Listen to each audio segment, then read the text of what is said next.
Welcome to the Heavy Spoilers Show. I'm your host Paul, and like a bat out of hell, The Walking Dead has returned with a set of 6 episodes before we head into the show's final season.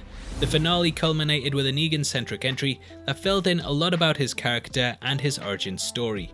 There's flashes of a Christmas Carol here, an actual Carol here, and overall it leads to one of the most introspective entries that the entire show has had so far. Jeffrey D. Morgan completely knocks it out of the park as he searches for his baseball bat, and the actor delivers a home run that easily elevates his character to being my favourite in the entire show. Sorry Coral, now we're going to be breaking it all down, but obviously there will be heavy spoilers here. If you enjoy the video then please click the thumbs up button, and don't forget to subscribe for breakdowns like this each and every day. With that out of the way, huge thank you for clicking this. Now let's get into The Walking Dead. Now we open with Maggie walking with her and Glenn's son Herschel. The pair sing You Are My Sunshine, which in a cruel twist of fate is what Negan made Carl sing him earlier in the series.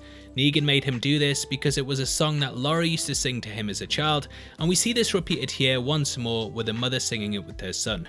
Like Carl and Rick, Negan has had a large impact on the pair because he of course killed Glenn, who was both a husband and father to them.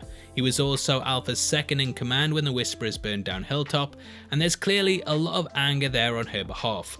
Maggie is of course still frustrated that Negan has been allowed to live, and Carol, overseeing this interaction, decides to take things into her own hands. She escorts Negan out into the woods, namely to the hut that she and Daryl discovered, and tells him that the council recently voted to banish him. However, this is a lie, and as per usual, Carol has simply stepped in and told Negan this because she believes it will avoid further conflict down the line. Carol, like Negan, is someone who is very headstrong and can very much see the way things are going, and like him, she somewhat uses theatrics and deception as a means of control. Though she's nowhere near as villainous as he was, it is nice how they reflect one another, and both have used lies in their leadership in order to shape things to be a certain way. Now Negan of course has a lot of skeletons in his closet because, unlike Carol, he led in a way that was best for him rather than how she handles it, which is what's best for the group.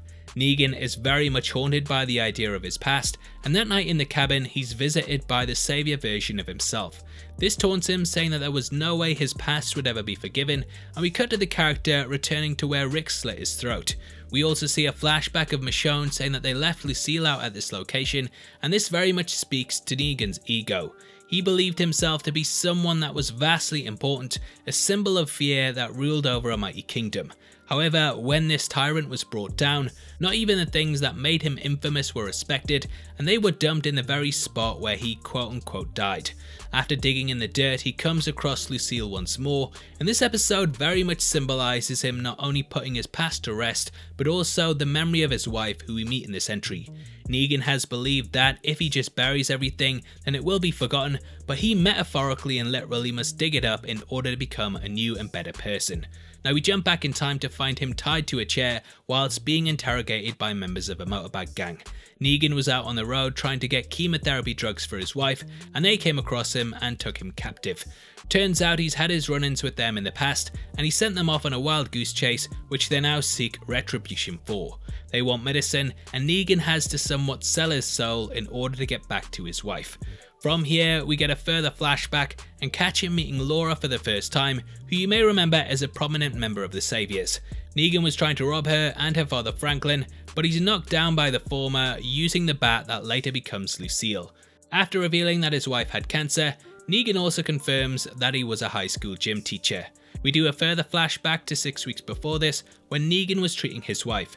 He's trying to give her as much normality as possible, but because of the almost endless swarms of the undead, she's unable to chill out and watch James Bond movies.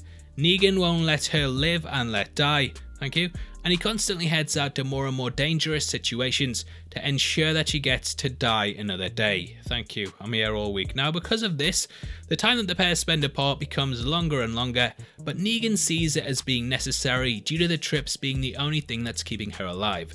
The moments that the pair spend together are really touching, and watching Negan sing You Are So Beautiful to Me as we get flashbacks of their lives shows how much he really cares about her.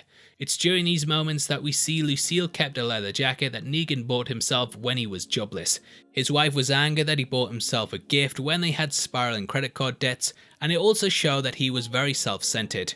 Throughout the entry, we discover that before the apocalypse, Negan actually had an affair, and this further cements how self-serving the character really was. Lucille has forgiven him because since the world went to crap, he's really shown her that he did love her more than anything, and it's clear that she was a good influence on him.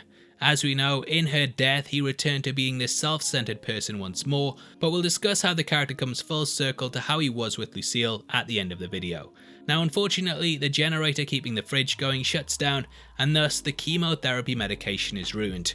From here we get a flashback within a flashback within a flashback within a flashback, and see Negan pre-apocalypse telling kids to stop being pussies on the internet.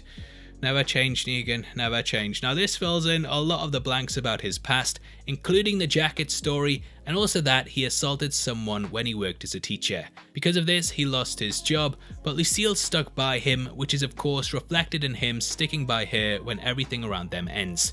Lucille is diagnosed with cancer the next day, which is also when she discovers his affair due to him lying about attending a parole meeting.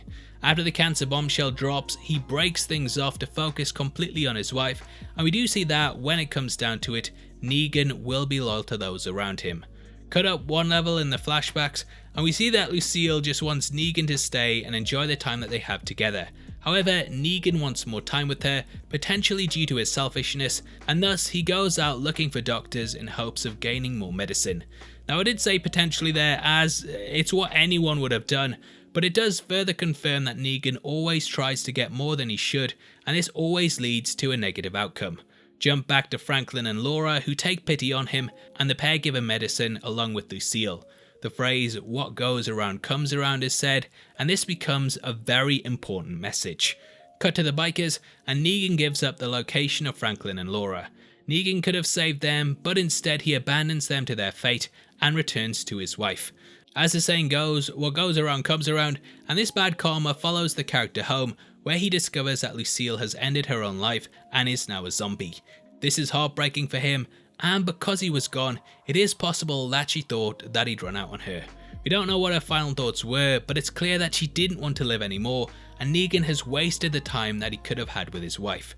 Negan burns her, gets some barbed wire for the bat, and takes the leather jacket to the haunting song "You Are So Beautiful" by Joe Cocker. This scene gave me goosebumps as we watched him transform into the villain that we'd come to know and hate. Or love, because I quite liked him. Now Negan takes his first life with Lucille as he returns to the bikers to kill them one by one.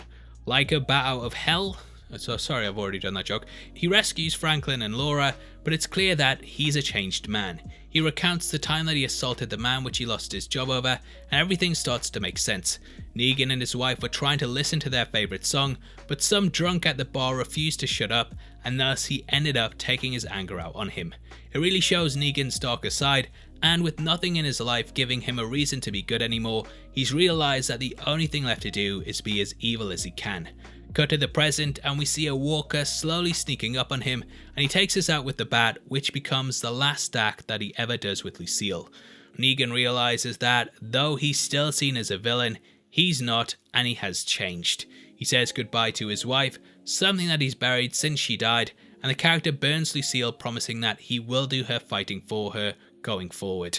Negan returns to the community, but something is different about him, and he now wants to fight instead of being cast out. He's no longer expecting to be forgiven, and though he knows Maggie will likely try and kill him, he's not ready to give up on the man he became. It's a thrilling ending, and once more shows that Negan would rather face death than be cast out once more, showcasing that he's made a home and will fight for it no matter what. It's absolutely brilliant, and I can't wait to see the culmination of this arc for the final season. Now obviously I'd love to hear your thoughts on the episode, so make sure you comment below and let me know. As a thank you for interacting with the video, you'll be entered into a prize draw on the 30th of April, in which we're giving away 3 copies of Zack Snyder's Justice League in 4K. All you have to do to be on the chance of winning is like the video, make sure you subscribe with notifications on, and drop a comment below with your thoughts on the episode. The winners of last month's competition are on screen right now, so if that's you, then message me on Twitter at Heavy Spoilers. If you want something else to watch, then make sure you check out our breakdown of Falcon and the Winter Soldier, which will be linked on screen right now. We went over the 3rd episode and talked about all the Easter eggs in it, so it's definitely worth watching if you want to know more. With that out of the way, thank you for sitting through the video. I've been Paul, and I'll see you next time. Take care, peace.